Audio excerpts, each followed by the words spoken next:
अगली खबर। अब हम आपको यह बताएंगे कि क्या मेड इन इंडिया से दुनिया में मेड इन चाइना की बादशाहत खत्म हो सकती है। यह बात बहुत कम लोग जानते हैं कि 1987 में भारत की अर्थव्यवस्था ने चीन को पीछे छोड़ दिया था।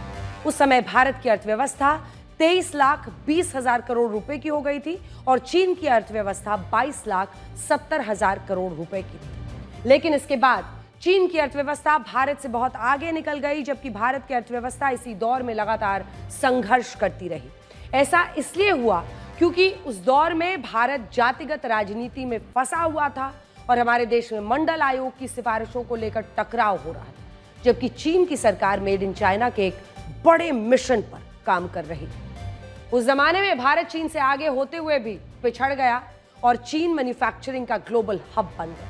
लेकिन अब ग्लोबल मैन्युफैक्चरिंग में हमारा देश चीन की इस बादशाहत को चुनौती दे रहा है और अब टैरिफ वॉर के बीच दुनिया में मेड इन इंडिया की चर्चा होने लगी है। एक नई रिपोर्ट के मुताबिक दुनिया भर में हर 5 में से एक आईफोन अब भारत में बन रहा है। पिछले एक साल में एप्पल कंपनी ने भारत में 1,92,000 करोड़ रुपए के आईफोन्स का भारत ने उत्पादन किया है। ये फाइनेंशियल ईयर 2023-24 यानी साल 2023-24 के मुकाबले 60% का इजाफा है। अब मौजूदा समय में एप्पल कंपनी के 20% आईफोन्स भारत में बन रहे हैं और अनुमान यह है कि अमेरिका और चीन के टैरिफ वॉर से ये उत्पादन भारत में और भी आने वाले वक्त में बढ़ सकता है। ये रिपोर्ट ऐसे समय में आई है जब इस साल भारत ने 2 लाख करोड़ रुपए के मोबाइल फोन्स दुनिया भर में एक्सपोर्ट किए हैं और इन आंकड़ों से पता चलता है कि अब दुनिया में मेड इन इंडिया का डंका बजने लगा है। जो भारत आज से कुछ साल पहले तक दुनिया में हथियारों का सबसे बड़ा खरीदार था, उसी भारत ने 2024-25 में 23,622 करोड़ रुपए के हथियार एक्सपोर्ट किए हैं और इसमें 12% की वृद्धि हुई है, एक इजाफा हुआ है जो देश भर में एक उम्मीद जगाता है।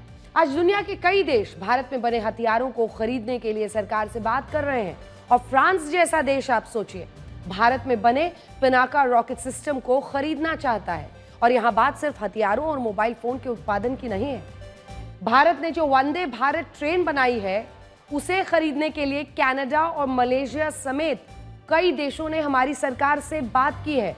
आज दुनिया की 60% वैक्सीन मेड इन इंडिया है और इलेक्ट्रॉनिक इंडस्ट्री के क्षेत्र में भी भारत ने उत्पादन की क्षमता को तेजी से बढ़ाया है। सबसे बड़ी बात यह है कि भारत अब दुनिया के लिए सिर्फ एक बाजार बनकर नहीं रहना चाहता, बल्कि भारत दुनिया के बाजारों में अपना सामान बेचना चाहता है और इससे भारत का एक्सपोर्ट लगातार बढ़ रहा है। मेड इन इंडिया की इस कामयाबी में सरकार के मेक इन इंडिया अभियान की भी एक बड़ी भूमिका है, जिसे प्रधानमंत्री नरेंद्र मोदी ने सितंबर 2014 में लॉन्च किया था। इस अभियान का मकसद था भारत में मैन्युफैक्चरिंग को बढ़ावा देना, उसे आत्मनिर्भर बनाना। अब शायद भारत को इसमें सफलता मिलने लगी है और टैरिफ वॉर में अमेरिका और चीन के टकराव से भारत को फायदा हो सकता है। भारत के लिए मैन्युफैक्चरिंग का ग्लोबल हब बनना मुश्किल नहीं है। हम पहले भी ऐसा कर चुके हैं। एक जमाने में जब भारत को सोने की चिड़िया कहा जाता था, उस समय भारत की उत्पादन क्षमता पूरी दुनिया में सबसे ज्यादा थी। लेकिन बाद में ब्रिटिश हुकूमत ने भारत को इतना लूटा कि पहले हमने इंडस्ट्रियल रिवॉल्यूशन को मिस किया, बाद में कंप्यूटर क्रांति में भी भारत एक प्लेयर बनने के बजाय एक ग्राहक बनकर रहा। हालांकि अब यह स्थिति धीरे धीरे बदल रही है और मेड इन इंडिया की सफलता पूरी दुनिया देख रही है। हालांकि टैरिफ वॉर के कारण दुनिया में इतनी अस्थिरता है कि इससे कई देशों की अर्थव्यवस्था पर बुरा असर पड़ सकता है। अब देखिए, अमेरिका के रेसिप्रोकल टैरिफ का मुंहतोड़ जवाब देने के लिए चीन ने दुर्लभ खनिजों के एक्सपोर्ट पर पाबंदी लगा दी है। इन्हें रेयर अर्थ एलिमेंट्स कहा जाता है, जिनका इस्तेमाल हथियार, fighter jet, missile defence system बनाने के लिए होता है। अब सोचिए कितनी जरूरी चीजें हैं। अगर चीन अमेरिका की रक्षा कंपनियों को ये दुर्लभ खनिज निर्यात नहीं करेगा तो अमेरिका नई पीढ़ी के फाइटर जेट्स नहीं बना पाएगा, दूसरे हथियार नहीं बना पाएगा और उसे बहुत बड़ा नुकसान होगा। दुनिया के 43% हथियार, लड़ाकू विमान, युद्धपोत, दूसरा रक्षा निर्यात अकेले अमेरिका करता है, जो 28 लाख करोड़ रुपए का है। ये पाकिस्तान जैसे एक देश की कुल अर्थव्यवस्था के बराबर है। सोचिए, अगर अमेरिका को चीन से ये दुर्लभ खनिज नहीं मिले तो उसके डिफेंस सेक्टर को कितना बड़ा नुकसान होगा, सेटबैक होगा, झटका लगेगा। ये दुर्लभ खनिज स्मार्टफोन्स, लैपटॉप्स, सेमीकंडक्टर्स के जो चिप्स हैं, ये सब बनाने में इस्तेमाल होते हैं और इनकी सप्लाई रुकने से इलेक्ट्रॉनिक आइटम्स भी दुनिया में महंगे हो सकते हैं। असर पूरे विश्व में होगा। कई देशों में अभी से इस बात को लेकर खलबली मची हुई है। दुनिया में लगभग 160 दुर्लभ खनिज हैं ऐसे, जिन्हें रेयर अर्थ एलिमेंट्स कहा जाता है। इस वक्त 70% दुर्लभ खनिज की सप्लाई अकेला ये चीन करता है, 14% की सप्लाई अमेरिका करता है, 4% दुर्लभ खनिजों की सप्लाई ऑस्ट्रेलिया करता है। और यही कारण है कि अब चीन अमेरिका के रेसिप्रोकल टैरिफ का जवाब दुर्लभ खनिजों की सप्लाई पर रोक लगाकर दे रहा है। अब देखिए ये टैरिफ की लड़ाई कैसे एक बहुत खतरनाक मोड़ पर पहुंच चुकी है। अब आप ये देखिए कि इस टैरिफ वॉर ने दुनिया के महंगे और लग्जरी ब्रांड्स को भी मुश्किल में डाल दिया है। कैसे? चीन के मैन्युफैक्चरर्स टिकटॉक पर ये बता रहे हैं कि लग्जरी ब्रांड्स के जो बैग, जूते, कोट्स 1 से 1.5 लाख रुपए के बिकते हैं, उनकी असली कीमत 500 से 1000 रुपए के बीच होती है। बड़े बड़े लग्जरी ब्रांड्स इन प्रोडक्ट्स को चीन में बनवाते हैं और बाद में इन पर अपना लोगो लगाकर इन्हें महंगे दामों पर बेचते हैं और लोगों को असल में ब्रांड्स के नाम पर लूटा जाता है।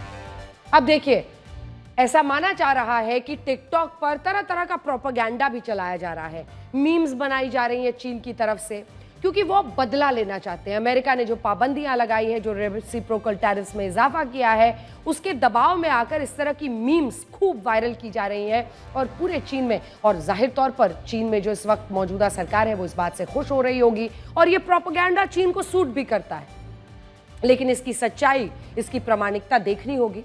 इधर अमेरिका ने जब से 147% का रेसिप्रोकल टैरिफ चीन पर लगाया है, तब से चीन के मैन्युफैक्चरर्स टिकटॉक पर वीडियो बनाकर ये कह रहे हैं कि लग्जरी ब्रांड्स अपने ग्राहकों को लूटते हैं, उनसे सस्ते में बनवाया गया सामान खरीदते हैं और फिर महंगे दामों पर वहां पर बेचा जाता है।